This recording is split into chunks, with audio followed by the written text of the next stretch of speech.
Silakan Mbak Anissa. Baik, terima kasih Pak. Ya, selanjutnya ini dari Giovanni Olaf.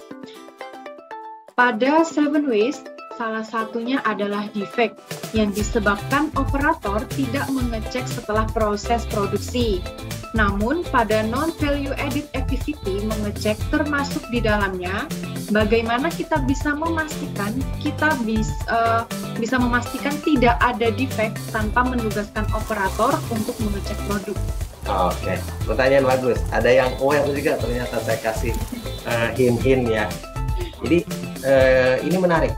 Saya sebutkan memang di bagian defect itu ngecek itu jadi bagian. Tapi kenapa pada saat disebut NVA ngecek saya sebut sebagai non value added? Jadi gini.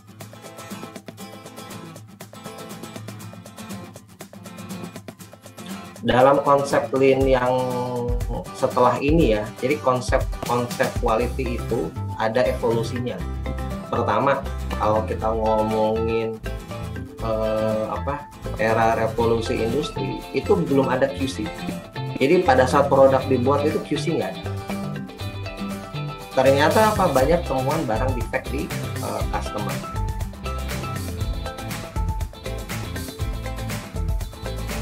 Muncullah konsep evolusi pertama quality quality control di end product. Konsep pertama. Habis itu konsep kedua, ngejawab masalah dari evolusi quality yang pertama. Jadi pada saat dia ngecek end product, ternyata masih tetap ketemu. Masih belum puas nih konsumen. Akhirnya dipikirinlah konsep evolusi quality kedua inline checking. Dicek saat proses. Caranya apa? Ada yang disebut dengan inline QC, inline quality control. Jadi pada saat proses lagi jalan, diambil sebagian dari proses belakang, tengah, depan. Jadi yang masih jadi subkomponen, belum jadi end product, dicek. Oke, kalau bagus, dia jadi render, bisa ngurangin tuh ternyata.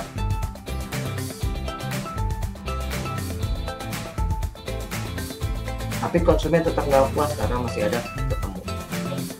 Lahirlah konsep evolusi ketiga, namanya in-station quality.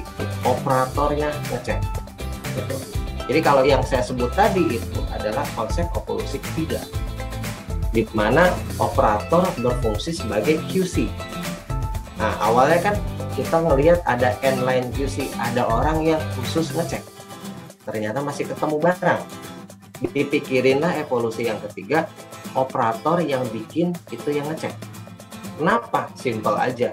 Karena pada saat dia ngecek, pada saat dia bikin, pada saat dia proses, dia itu pasti tahu kalau ada masalah. Gitu.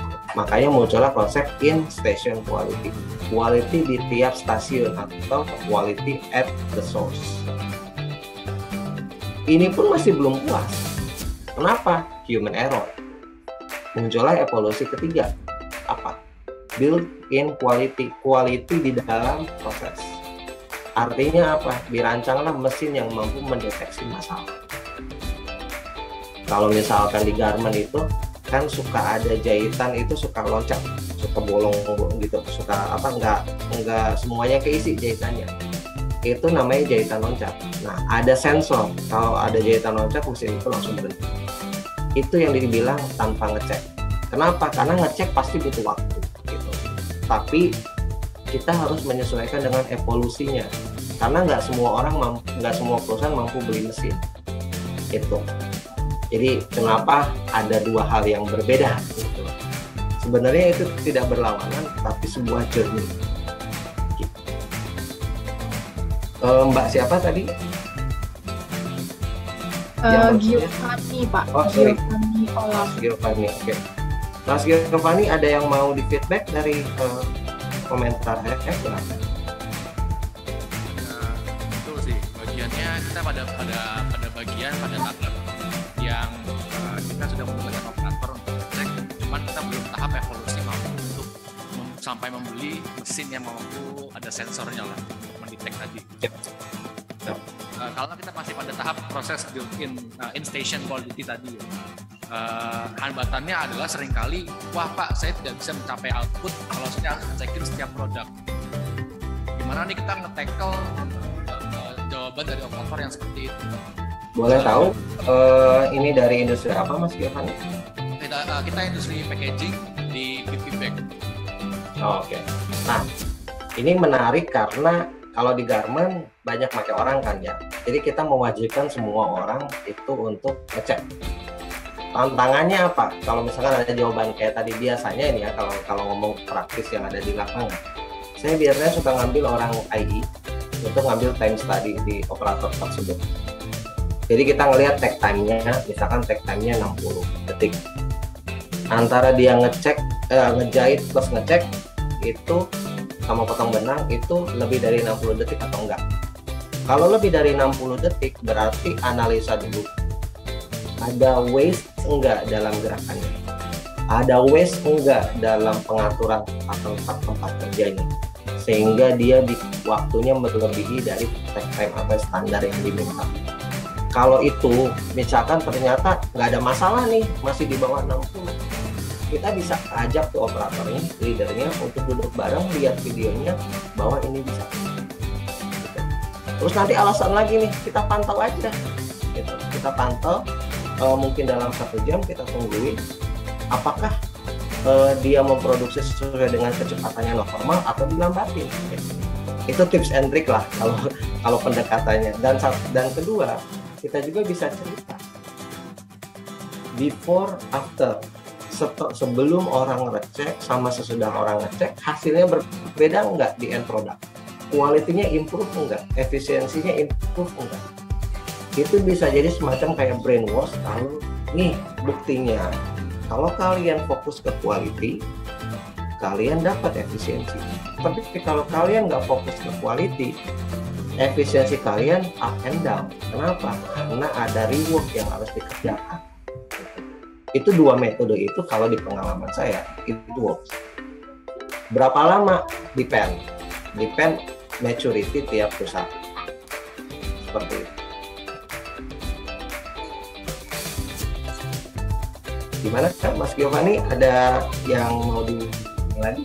Silakan.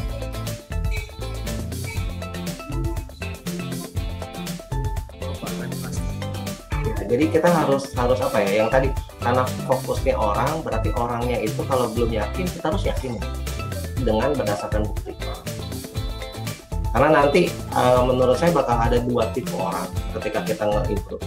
Satu yang memang komplain punya masalah, real masalahnya, atau dia komplain karena alasan doang gitu loh. Nah, nggak apa-apa.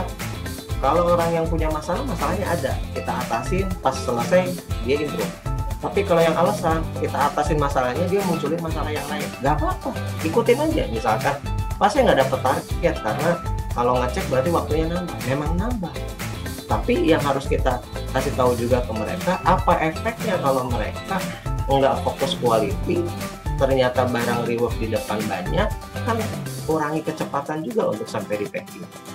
Jadi kita brainwash otaknya, hatinya, bahwa ini bedanya loh, cara lean nggak lean. Dan itu harus berdasarkan fakta, data yang jelas. Dan kita bawa semua orang untuk duduk bareng.